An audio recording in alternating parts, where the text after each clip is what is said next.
Le silence d'un lac peut parfois être plus effrayant que le vacarme d'une tempête.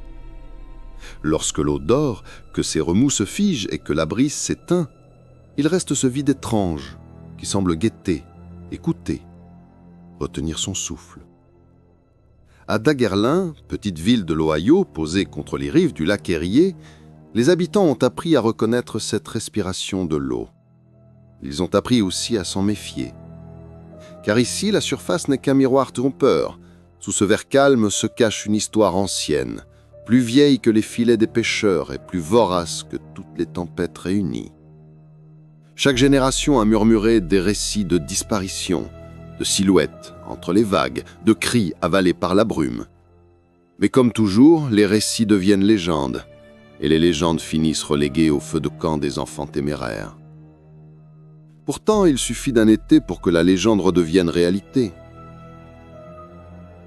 C'est dans ce décor que l'histoire de George Lost et David Winters s'ancre. Deux garçons insouciants qui, en 1991, couraient encore pieds nus sur les plages de sable, ignorant que le lac avait déjà choisi de poser son regard sur eux. Leur enfance aurait dû être rythmée par des jeux et des rires. Elle fut marquée par une découverte qui changea à jamais la manière dont ils percevraient l'eau, la nuit et le silence. Bienvenue à Daguerlin. Et si vous aimez plonger dans ces récits où le réel s'efface pour laisser place à l'horreur, abonnez-vous dès maintenant à la chaîne Nuit d'horreur, car ce que vous allez entendre n'est pas une simple histoire, c'est un avertissement. Daguerlin, Ohio, été 1991. George Lost et David Winters avaient 8 ans. Leurs pieds nus s'enfonçaient dans le sable encore tiède, leurs poches gonflées de cailloux ramassés tout au long de la semaine. Deux enfants inséparables, comme liés par une force invisible. L'un robuste et carré l'épaule, l'autre élancé, plus agile, le sourire toujours prêt à jaillir. George, avec ses cheveux noirs tombant en mèches rebelles devant ses yeux, fixait souvent l'horizon avec une gravité étrange pour son âge. David, lui, préférait défier la surface, lancer des pierres, courir plus loin dans l'eau, plonger toujours un peu plus profondément, comme si la peur ne le concernait pas. Ses cheveux blonds, perpétuellement ébouriffés, défiaient les efforts de sa mère pour les discipliner. Là où George observait, David provoquait. Ce soir-là, le lac était paisible. La lumière du crépuscule teintait l'eau de reflets rosés, comme un miroir géant où le soleil venait mourir. Les deux garçons, haletant après une course effrénée depuis les falaises, atteignirent le rivage. George, courbé pour ramasser un galibien plat, se figea en entendant la voix de David s'interrompre net. « George !» Le ton de son ami n'avait plus rien du jeu. C'était une note étranglée, tendue, qui glaça l'air. George releva sa tête et suivit son regard. À quelques mètres de là, quelque chose avait été rejeté par les vagues. D'abord, il crut à un simple poisson, sans doute une carpe ou un doré échoué par malchance. Mais plus il s'approchait, plus l'illusion se fissurait. Le corps n'était pas intact. Son ventre avait été ouvert, éventré d'un trait violent, laissant apparaître les côtes blanchies. Ses entrailles avaient été arrachées avec une précision monstrueuse. Les marques sur les écailles n'étaient ni les morsures d'un prédateur, ni les blessures d'une hélice. C'étaient des sillons profonds, parallèles, comme tracés par des griffes immenses. George sentit la pierre lui glisser des doigts. Elle tomba dans le sable avec un bruit étouffé, dérisoire face à l'horreur qui s'étalait devant eux. « Qu'est-ce qui a fait ça ?» souffla David, les yeux rivés sur la carcasse. George secoua la tête, mais la vérité était qu'il ne voulait pas le savoir. « Peut-être un plus gros poisson » balbutia-t-il, sans conviction. David plissa les yeux, un frisson parcourant sa maigre silhouette. « Aucun poisson ne fait ça. » Il s'accroupit, hypnotisé par les entailles, tandis que George, nerveux, tentait de reprendre contenance. D'un geste brusque, il projeta du sable sur le cadavre, forçant un rire maladroit. « Allez, viens, on remonte, c'est rien. » Mais David ne bougea pas. Ses yeux clairs restaient accrochés aux blessures, comme s'il essayait d'y lire un message. Ce soir-là, les garçons ne ramenèrent pas le souvenir d'un poisson mort. Non, ce qui s'inscrit dans leur mémoire fut bien plus invisible. La sensation que quelque chose rôdait, qu'une présence silencieuse suivait chacun de leurs pas, tapis sous la surface. Car le lac, ce soir-là, ne leur montrait pas son reflet. Il leur montrait ses griffes. Les années avaient passé. Les enfants insouciants de Daggerland étaient devenus des hommes marqués par le silence du lac. David Winters, celui qui jadis rayait le plus fort, était désormais celui qui veillait seul sur les eaux noires. Son métier n'était pas un hasard. Il était patrouilleur sur le lac Erie, le seul homme, presque, en qui le comté osait placer sa confiance. Ces journées, il les passait à vérifier les bouées, à remorquer les pêcheurs malchanceux dont le moteur avait lâché, ou à sermonner les adolescents trop audacieux qui croyaient que l'obscurité n'était qu'un décor. Ces nuits, il les consacrait à une tâche plus ingrate: guetter, écouter, attendre. Car le danger ne venait pas seulement des tempêtes ou de la négligence humaine. La flotte de Daggerland, autrefois composée de plusieurs navires robustes, n'était plus qu'un souvenir en lambeaux. Des barques rafistolées, des bateaux de pêche crachant l'huile, des coques trop vieilles pour affronter les vagues. Seules 2 embarcations tenaient encore debout. La Guardian, un Boston whaler de 27 pieds, rugueux, bruyant mais fiable, son outil de travail, son arme et son refuge. Et la Claire, son voilier personnel, amarré au port comme une relique de son passé, témoin d'une vie qu'il avait dû abandonner trop tôt. Les autres, du bois pourrissant, des moteurs agonisants, le genre de bateau que le lac avalait sans effort. La Guardian n'avait rien d'élégant. Coque en fibre de verre, moteur jumeau rugissant, projecteur fixé à la proue. Un monstre bruyant, mais un monstre loyal. C'était la barque qu'on envoyait lorsque le lac ne se contentait plus de voler des filets, mais des vies. La routine pour David ressemblait à un rituel. Lever le carnet de bord, détacher les amarres, laisser les moteurs tousser avant de rugir, sentir la coque vibrer, les vagues se briser contre le flanc et partir, encore et encore, comme si chaque sortie était la première et peut-être la dernière. Mais depuis quelques mois, la routine avait perdu son goût rassurant. Car à Daggerland, l'eau s'était mise à réclamer plus. Tout avait basculé avec la petite Samantha Granger, 8 ans. Des empreintes arrêtées nettes au bord de la falaise. Pas de lutte, pas de corps. Comme si le lac s'était ouvert et refermé sur elle. 2 jours plus tard, ce fut Josh Maddox. Lui revint par miracle, mais les yeux vides, la peau glacée, comme s'il avait laissé une partie de lui sous la surface. Puis vinrent les Harpers. Le SUV s'était arrêté net sur Lake Road. Le moteur mort, les phares éteints. Quand on les retrouva, seuls les enfants respiraient encore. Le reste de la famille avalé, comme si les ombres les avaient tapés. En quelques semaines, Daggerland s'était transformé. Les habitants vivaient cloîtrés derrière leurs rideaux. Les commerces fermaient plus tôt. La peur avait remplacé les rumeurs. Et c'est alors que George Lost, devenu shérif, avait imposé les règles. Des règles que tout le monde connaissait, même sans les répéter. 1. Ne pas entrer dans l'eau. 2. Ne jamais marcher seul le long des berges. 3. Éloigner les enfants des falaises. Et 4. Si vous voyez quelque chose, appelez immédiatement le shérif. Ces règles flottaient dans l'air comme une prière forcée, comme les cloches d'un couvre-feu qu'on ne discute pas. Pourtant, David n'avait pas le luxe de l'obéissance aveugle.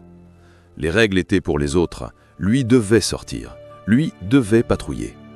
Chaque nuit, il quittait le port, les projecteurs de la Guardian crevant les ténèbres, son carnet prêt à s'emplir de notes absurdes, une bouée déplacée, un moteur en panne, une barque d'ivrogne, mais derrière cette façade, la vérité pesait. Le silence n'était plus signe de paix. Le silence signifiait attente. Attente de quoi? D'un cri, d'un sillage anormal, d'une silhouette entre 2 vagues. Et chaque fois qu'il coupait le moteur, seul, bercé par la respiration du lac, David le sentait. L'eau observait. Une mémoire profonde, sombre, lourde de siècles, qui attendait. Après une nuit de veille, après des heures à écouter le souffle régulier du lac, David aimait rentrer chez lui. Non pas qu'il y trouvât un véritable repos, le lac collait à sa peau comme une odeur d'algues persistante, mais au moins l'air y semblait plus léger. Sa maison n'était pas collée au rivage, il l'avait choisie un peu en retrait, à quelques miles à l'intérieur des terres. Là, au milieu des champs et des routes de bitume, l'air sentait l'herbe coupée et la poussière chauffée par le soleil, plutôt que le sel et la vase, Et la nuit, ce n'était pas l'eau qui respirait dans le silence, mais le chant assourdissant des cigales. Ce matin-là, il avait à peine claqué la portière de son vieux pick-up que la moustiquaire grinça et une tornade de rire et de pas précipités jaillit du perron. « Papa !» Owen bondit vers lui, gants de baseball déjà vissés à la main, sourire aux lèvres. À ses côtés, le chien de la famille, Crichton, un berger noir massif, trottinait, oreilles dressées, la langue pendante. « T'avais promis ?» lança l'enfant, la balle brandie comme un trophée. David esquissa un sourire fatigué. Ses yeux trahissaient la veille passée sur les flots, mais il ne pouvait pas résister à cette énergie débordante. « Tu perds jamais de temps, hein ?» murmura-t-il en décrochant son gant du porche. « Sheriff Lost dit que la procrastination, c'est l'ennemi de la discipline, » répondit Owen, fier de réciter les paroles de George. David leva les yeux au ciel. « Quoi, le shérif se prend pour Joko Willink, maintenant ?»« Joko qui ?»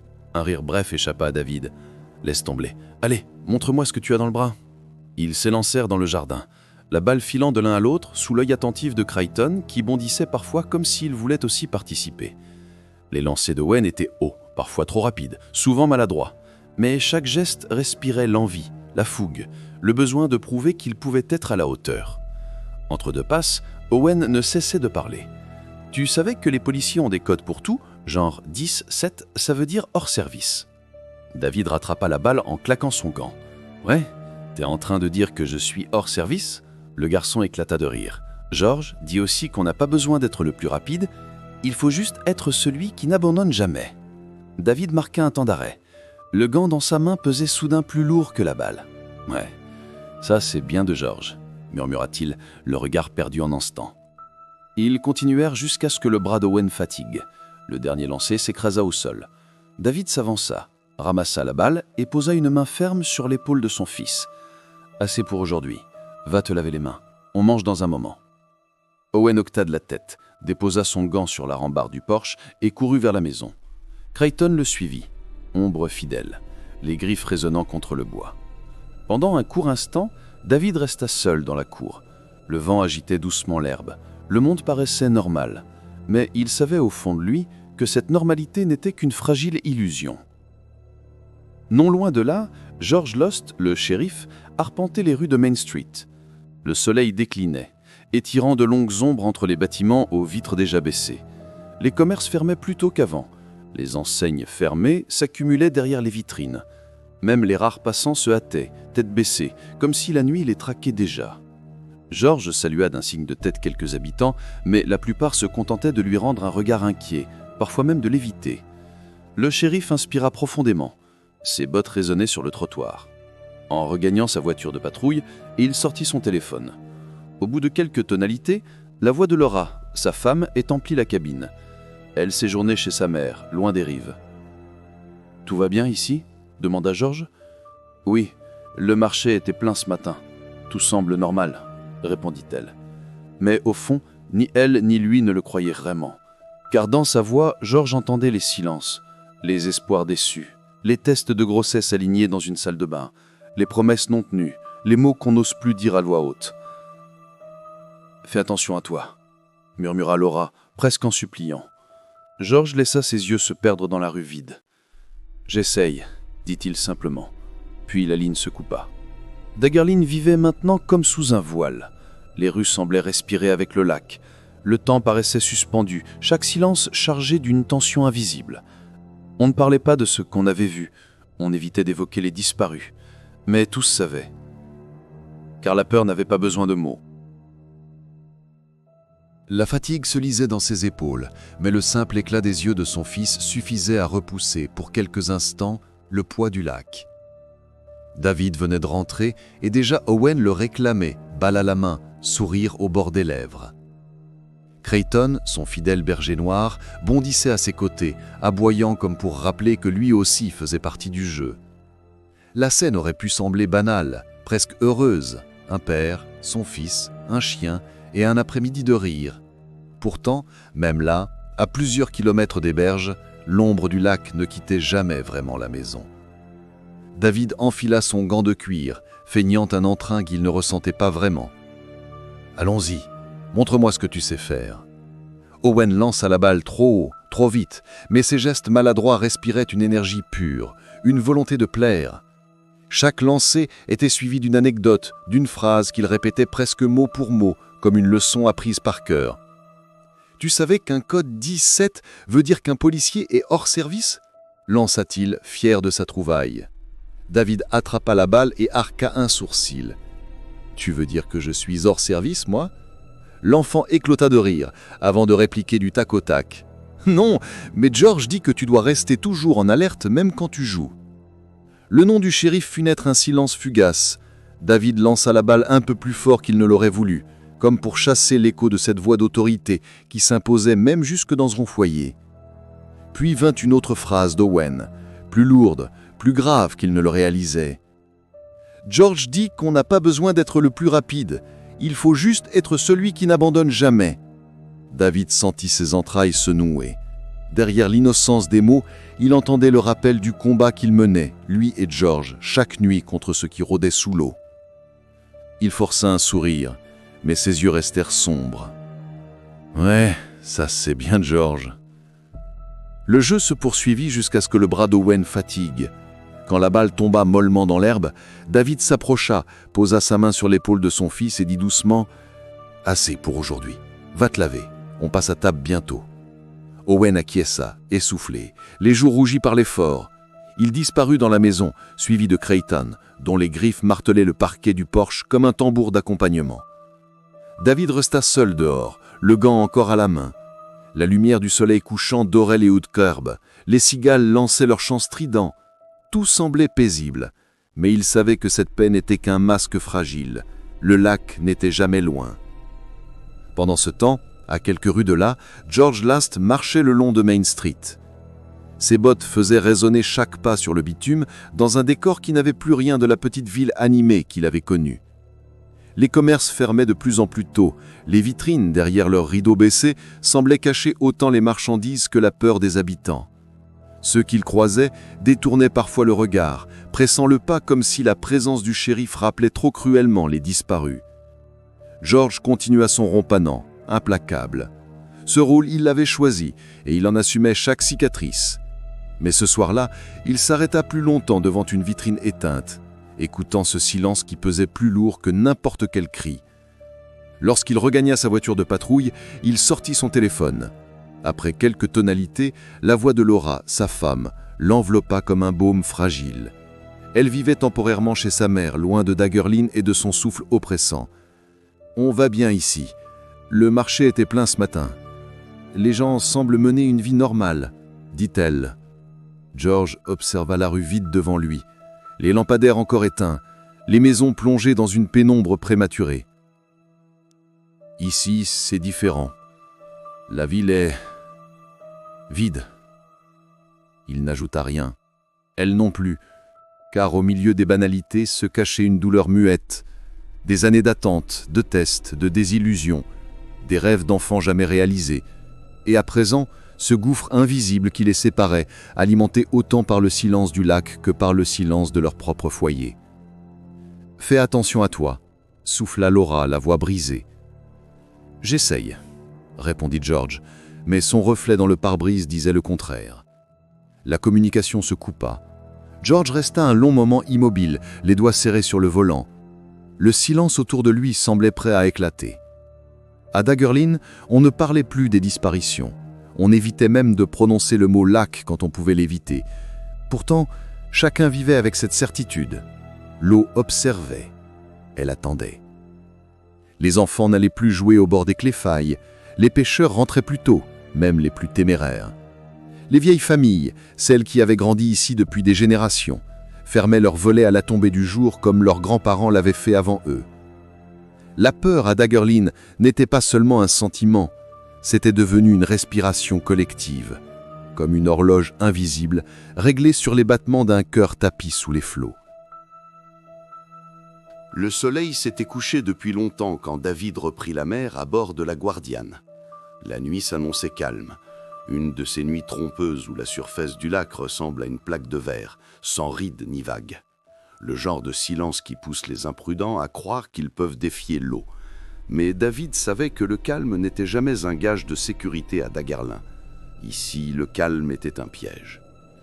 Il vérifia machinalement son matériel. Projecteur fixé à la proue, radio réglée sur la fréquence du shérif, armes sécurisées à portée de main. Il connaissait la procédure, répétée jusqu'à l'usure. Mais ce soir, quelque chose de différent flottait dans l'air. La première heure se déroula sans incident. Une bouée à replacer, une branche flottante notée dans son carnet comme un danger potentiel pour les petites embarcations. Le reste n'était que vide, silence, et le froissement régulier des vagues contre la coque. Puis il vit la fumée.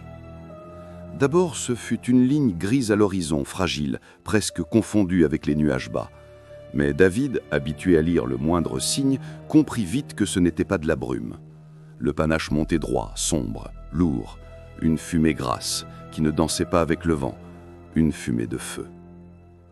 Il accéléra, les moteurs grondant plus fort, et la Guardiane fendit les eaux noires comme un couteau. Plus il approchait, plus l'odeur âcre se fit envahissante.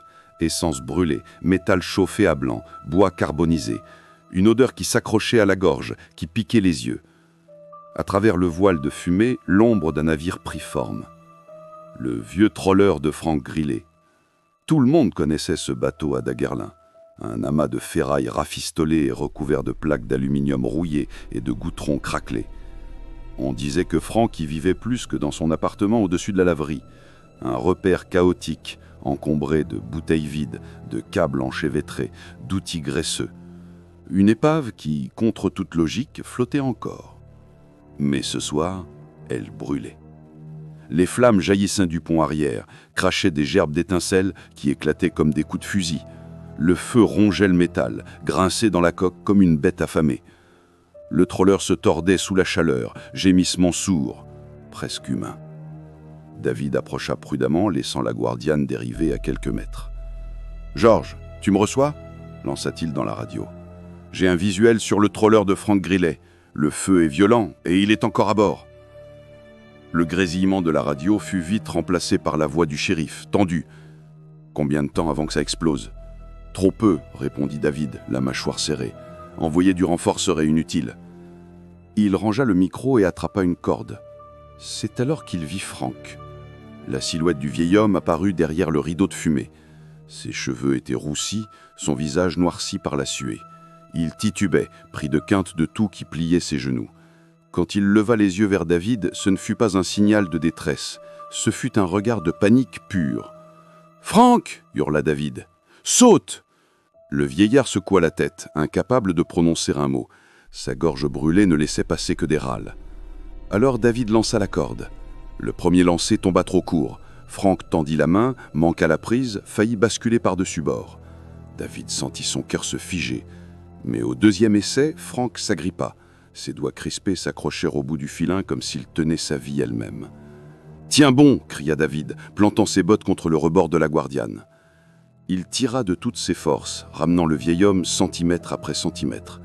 Le trawler craquait derrière lui, prêt à céder à tout instant. Une explosion sourde secoua le pont arrière, projetant un flou de flammes qui illumina le lac comme un brasier funéraire. David enclencha les moteurs, la Guardiane bondit en avant, s'éloignant à toute vitesse tandis que le trawler s'effondrait sur lui-même, englouti par le feu. Sur le pont, Frank parvint à murmurer entre deux suffocations « Ce n'est pas de ma faute ». David se pencha, le regard rivé sur le visage noirci de l'homme. « Qu'est-ce que tu racontes ?»« Quelque chose a frappé la coque, juste avant l'incendie. » Ces mots moururent dans un nouveau spasme de toux, mais ils suffirent à glacer le sang de David. La Guardiane fendait les eaux noires, laissant derrière elle un sillage d'écume qui se refermait aussitôt dans un silence pesant. À l'horizon, le tramneur de Frank brûlait encore, silhouette en flammes qui illuminait le ciel comme un mauvais présage. La nuit, épaisse et lourde, semblait se refermer autour du brasier, avalant la lumière. Sur le pont, Frank Grillet gisait, tremblant, le souffle sifflant. Ses mains couvertes de suie s'agrippaient à la jambe de David comme s'il avait peur d'être de nouveau aspiré par les ténèbres. Ses yeux rougis cherchaient les siens, implorants. « Ce n'était pas le moteur, Dave, » haleta-t-il. « Quelque chose a frappé la coque, fort, juste avant. » Il ne put terminer. Sa voix s'étrangla dans une toux rauque et ses paupières s'alourdissaient déjà. David, crispé à la barre, jeta un regard sur le lac. Le feu derrière lui reflétait ses lueurs rougeâtres sur la surface. Mais hormis ce miroir enflammé, rien ne bougeait. Pas de vague anormale, pas de sillage suspect, rien que le silence immense du lac Erie. Et pourtant, il le sentait. Comme une respiration lente, profonde sous ses pieds. Une présence tapie dans les profondeurs, qui observait. Il resserra sa main sur le pistolet à sa ceinture. Un geste inutile, il le savait. Mais la froideur métallique de l'arme lui donnait l'illusion d'un contrôle. Les lumières du port finirent par apparaître, timides points jaunes accrochés aux berges sombres. Quelques habitants, attirés par la lueur de l'incendie visible depuis la ville, s'étaient rassemblés sur la jetée. Leur silence pesait plus lourd que n'importe quelle question. Le shérif George Lost était déjà là, silhouette massive plantée au bout du quai, bras croisés fixant le lac comme on fixe un ennemi invisible. À ses côtés, Doc Graham, la mallette de cuir à la main, attendait avec une inquiétude contenue. La Guardiane accosta lentement. Les cordages grinçaient contre les bites d'amarrage. Le bois du quai geignit sous le ressac. David coupa les moteurs. Le silence retomba, juste brisé, par le souffle court de Frank. « Il est vivant ?» demanda George en montant à bord. « Pour l'instant » répondit David, la voix dure. Doc Graham s'agenouilla aussitôt auprès du vieil homme, prenant son pouls, examinant les brûlures, écoutant son souffle sifflant. Après un bref instant, il hocha la tête. « Il tiendra, mais il faut le transporter tout de suite. » Deux volontaires s'approchèrent et, avec des gestes mesurés, soulevèrent Frank. Sa toux résonna un dernier instant contre les façades endormies, puis s'éteignit derrière les portières du véhicule médical. George s'avança, son regard se posant sur les traits fermés de son ami. « Alors » demanda-t-il voix basse. David garda le silence quelques secondes, fixant toujours l'horizon comme s'il craignait d'y voir surgir quelque chose. Puis, lentement, il jure que quelque chose a frappé la coque, juste avant l'incendie. Le shérif serra les mâchoires. « Et toi, tu as vu quelque chose ?» Le patrouilleur secoua la tête. « Non, rien. » Un silence s'installa. Le clapotis de l'eau contre les coques semblait soudain plus fort, trop insistant, comme si le lac lui-même se moquait de leur impuissance.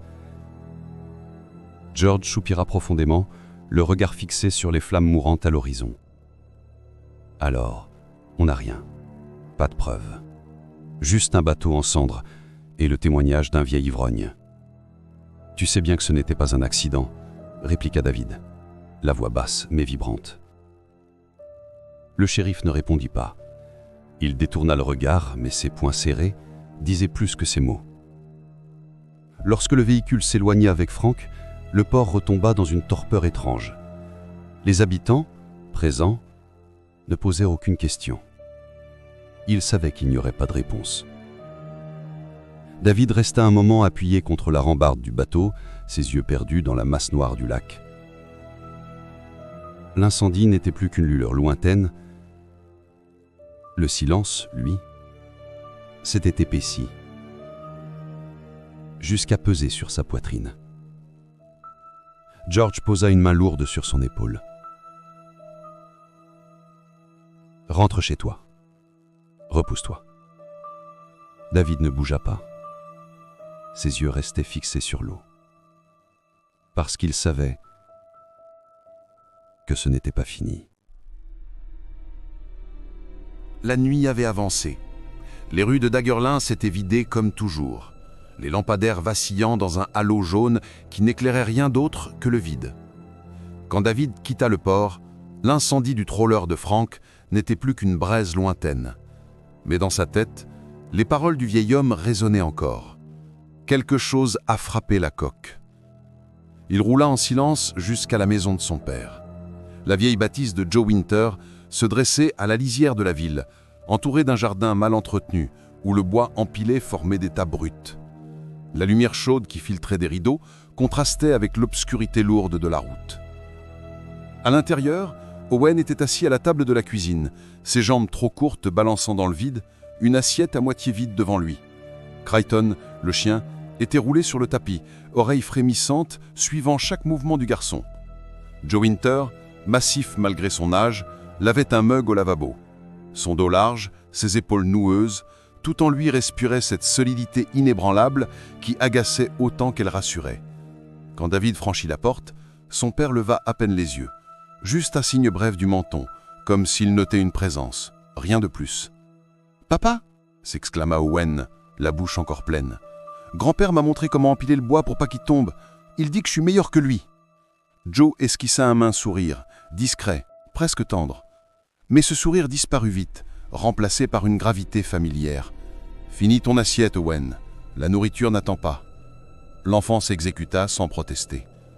David s'adouça au chambreol de la porte, bras croisés, épuisé. « Belle soirée, hein ?»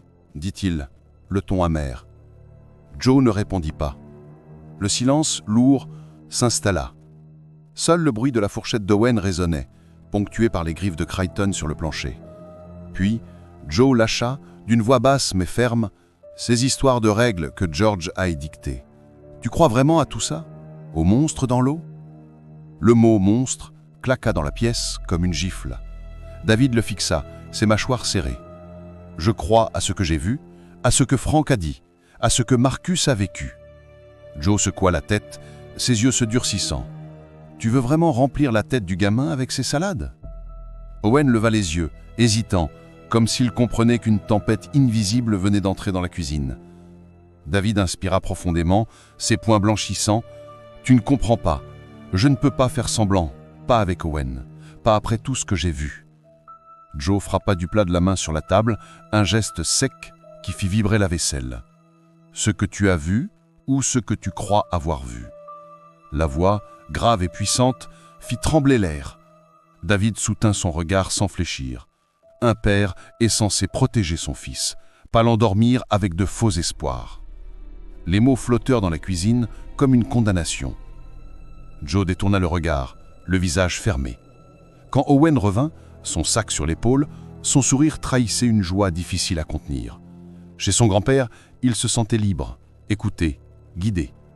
David le vit et son cœur se serra. Il céda d'une voix brisée. « Très bien, il reste ici ce soir. » Owen hocha la tête, heureux. Il embrassa rapidement son père avant de filer vers le salon. Crichton trottina derrière lui, fidèle ombre protectrice. David resta seul face à Joe. Un sourire amer effleura son lèvre. « Tu réussis mieux avec lui que moi. » Joe ne répondit pas.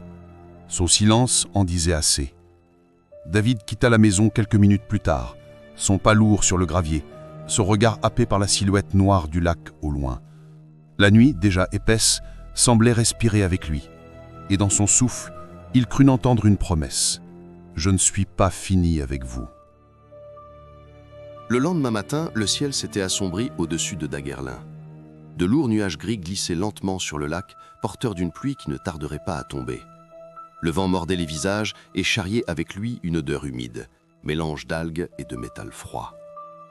À l'hôpital communautaire, dans une chambre aux murs pâles où bourdonnait un moniteur cardiaque, Marcus Wilkins refusait de se taire. Alité, la peau encore marquée par les blessures de la nuit, il parlait sans relâche. Sa voix, éraillée, oscillait entre la fièvre et la lucidité. Les infirmières échangeaient des regards amusés, secouant la tête, mais aucune n'osa l'interrompre, car Marcus, même diminué, imposait le respect. Le vieux mécanicien avait toujours été l'homme qu'on appelait quand un moteur refusait de démarrer, celui qui ne reculait jamais devant la rouille ou les flammes. Et maintenant, il parlait du lac. Lorsque George Lost et David Winters franchirent la porte de sa chambre, Marcus les accueillit d'un signe de tête et d'un regard fiévreux. « Vous l'avez vu aussi ?» lança-t-il d'une voix rauque. « Ne faites pas semblant, je sais que vous l'avez vu. » David resta silencieux, mais son regard ne se détourna pas. George, lui, garda les bras croisés, ancré dans son rôle de shérif rationnel. Marcus insista, le doigt tremblant pointé vers eux. Mon grand-père m'en parlait déjà. Ce n'était pas seulement les tempêtes qui emportaient des hommes. Sous la glace, dans le brouillard, il y avait autre chose. Marcus toussa, son corps secoué, mais reprit avec une intensité presque effrayante. Mon grand-père avait 16 ans quand c'est arrivé. Il allait pêcher sur la glace avec son ami Henry Drake. Comme chaque hiver, ils installaient une tente, perçaient un trou, laissaient leurs lignes trempées dans l'eau sombre. Il ferma les yeux un instant, sa respiration sifflante emplissant la chambre. Puis il rouvrit ses paupières, brûlantes d'une flamme intérieure. Mon grand-père était de s'absenter quelques minutes. Quand il revint, Henri était collé contre la toile de la tente, blanc comme un cadavre. Un des pieux avait disparu, l'autre était brisé net. Quand il lui demanda ce qu'il avait vu, Henri balbutia « Il faut partir, maintenant ». Un silence lourd envahit la pièce. Seul le bip du moniteur ponctuait le récit. Henri jurait qu'il avait vu quelque chose filer sous la glace. Pas une ombre, pas un poisson. Une masse, rapide, qui s'était arrêtée juste sous le trou. Il leva une main tremblante, ses doigts tachés de graisse, incrustés malgré les pansements. Et Henri dit qu'elle l'avait regardé de longs instants, comme si elle l'examinait. Puis elle s'est éloignée. Il n'est jamais retourné pêcher de sa vie. George se racla la gorge. Des histoires, des contes de vieux pêcheurs. Mais même lui ne parvenait pas à donner à sa voix la fermeté d'antan. Marcus éclata d'un rire bref qui se transforma aussitôt en quinte de tout douloureuse. Des histoires? Non, des avertissements. Vous croyez que le lac a oublié? Non, ça fait des siècles qu'il choisit, qu'il prend. Et ça ne s'arrête jamais. Ses yeux se fixèrent sur eux, clairs et durs malgré la fatigue. Ce n'est pas un animal, pas seulement. C'est une mémoire, une intelligence. Quand il frappe, ce n'est pas au hasard. Il choisit, il regarde, comme il l'a toujours fait. David serra les dents tendues, son poing crispé sur la barrière du lit. On lui a tiré dessus, George l'a touché. Ça ne lui a rien fait. Marcus planta son regard dans le sien. Bien sûr que non. Vous croyez être les premiers à tirer? Ils l'ont déjà fait. Fusil, mousquet, balle de chasse, depuis 100 ans et plus. Rien n'y fait. George inspira longuement, posant ses coudes sur ses genoux. Alors quoi? On attend qu'il frappe encore? Marcus secoua faiblement la tête, un sourire amer flottant sur ses lèvres fendues. Chaque machine a un point faible. Chaque bête a une faille. Même lui. Mais il faudra la trouver. Et si vous vous y attaquez, il faudra le vouloir vraiment. Parce que ceux qu'il a pris avant vous, ce sont toujours des meilleurs hommes. Et il les a tous brisés. La chambre s'emplit de silence. Le moniteur continuait son bip régulier comme un métronome obsédant. David et George échangèrent un regard. Aucun n'osa répondre tout de suite. Marcus, les yeux à mi-clos, ajouta d'une voix presque éteinte. « Souvenez-vous, il ne chasse pas seulement. Il observe. Et il attend. » Puis sa respiration se calma, comme s'il s'était épuisé à exhumer ces fragments d'histoire. George se redressa, le visage fermé. David restait figé, le regard perdu vers la fenêtre où la pluie commençait à frapper les vitres. Les portes automatiques de l'hôpital s'ouvrirent dans un soupir. George et David quittèrent le couloir au néon blafard pour retrouver l'air lourd du matin. La pluie menaçante n'était pas encore tombée, mais tout, du vent aux branches frémissantes, annonçait l'orage. Le parking était presque vide. Leurs pas résonnaient sur l'asphalte humide. Ni l'un ni l'autre ne parla. Les mots de Marcus vibraient encore dans leur tête. Il ne chasse pas seulement, il observe, il choisit. George finit par rompre le silence. Il est plus coriace que je ne le pensais. Après avoir perdu autant de sang, il arrive encore à aligner des histoires. David s'adossa à son pick-up, croisant les bras. Ce ne sont pas des histoires, George. Et tu le sais. Le shérif détourna les yeux. Son visage restait impassible, mais son regard trahissait un doute qui rongeait son armure de rationalité. Mon rôle, c'est tenir la ville debout. Si je me mets à répéter ces légendes, tout le monde pliera en une journée. David serra les dents. Alors quoi? On continue à dire aux gens de fermer leurs portes, de rester loin de l'eau comme si ça allait suffire? George soupira profondément, posant ses mains sur sa ceinture, lourde de fatigue. Je leur dis ce qu'ils peuvent supporter. C'est tout ce que je peux faire. Le silence retomba. Mais dans les yeux de David brillait une flamme obstinée. Je crois qu'on peut le tuer. George releva la tête, surpris. Tu y crois vraiment? David pensa à Owen, à ses yeux innocents, à sa voix répétant les maximes de George, ignorant l'ombre qui planait sur leur ville. Sa réponse fut basse mais ferme. Je dois y croire. Plus tard dans la nuit, alors que la pluie battait contre les vitres, George se retrouva seul dans le bureau du shérif. La lampe verte de son bureau répandait une lumière étroite sur les dossiers jaunis, les rapports oubliés et les coupures de journaux relégués dans des classeurs que personne n'avait ouverts depuis des décennies. Il feuilletait frénétiquement. Pas pour écrire un rapport, pas pour justifier une enquête, mais parce que les mots de Marcus l'avaient planté comme une écharde dans l'esprit. Et plus il tournait les pages, plus un fil rouge apparaissait. La disparition de navires, de pêcheurs, de familles entières. Officiellement, la faute revenait toujours aux tempêtes, aux brouillards, aux erreurs de navigation. Mais entre les lignes, dans les notes marginales ou les témoignages oubliés, revenaient des détails glaçants. 1679, le Griffon, premier navire à s'aventurer sur les Grands Lacs, disparu sans la moindre trace. Pas de corps, pas de débris. Le capitaine Lassalle l'appelait son plus grand projet. Le lac l'appela autrement. 1909, le Marquette et Bessemer No. 2, plus de 30 hommes. Un ferry d'acier avalé par le brouillard, officiellement tempête soudaine. Mais dans les documents, une mention discrète. Les chaloupes retrouvées vides, cordage tranché net. 1913, la grande tempête de novembre. Des dizaines de navires disparus sur l'ensemble des Grands Lacs, mais 2 d'entre eux sur le lac Erie n'avalassaient aucune épave.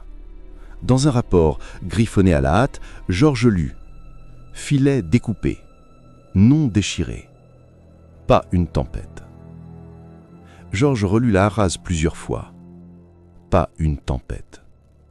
Ses doigts tremblaient légèrement sur le papier, car c'était exactement ce que Marcus avait dit. Il ne s'agit pas d'une force brute, mais d'une volonté, quelque chose qui choisit, qui frappe. George referma le classeur avec un bruit sec. Il leva les yeux vers la fenêtre. Au loin, invisible dans la nuit, le lac respirait encore. Ce même lac qui avait avalé des marins, des familles, des enfants. Il murmura dans le silence. « Combien de fois nous avons déjà perdu cette bataille sans le savoir ?» Aucune réponse ne vint, si ce n'est le tic-tac de l'horloge et la pluie glissant sur les vitres. Mais une certitude s'imposait à lui. Ils n'étaient pas les premiers à affronter ceux qui dormaient sous les vagues. Et peut-être ne seraient-ils pas les derniers. La nuit s'étirait sur Daggerlin. Dans les rues désertes, les lampadaires projetaient des halos jaunes vacillants, comme si même la lumière hésitait à se confronter aux ténèbres. Le vent avait faibli, laissant place à ce silence particulier qui, à Daggerlin, n'était jamais vraiment paisible. Sur la jetée, David Winters se tenait seul, les mains crispées sur la rambarde humide. Devant lui, le lac Erie s'étendait, immense et noir, sa surface lisse reflétant par instants la pâleur de la lune. Rien ne bougeait, pas une vague, pas un souffle. Pourtant, David savait que sous cette immobilité se cachait une force qui observait. Il pensa à Owen, endormi dans la maison de son grand-père, ignorant encore la noirceur de ce monde. Il pensa à George, enfermé dans son bureau, entouré de coupures de presse et de rapports oubliés, cherchant dans les archives une vérité qu'il redoutait de trouver. Il pensa à Marcus, alité, les yeux brûlants malgré son corps brisé, répétant que la créature ne chassait pas au hasard, mais qu'elle choisissait. Et dans le silence, il crut sentir un frisson remonter du fond du lac, comme si quelque chose venait de se déplacer dans l'obscurité liquide. Il se pencha légèrement, ses yeux fouillant la surface.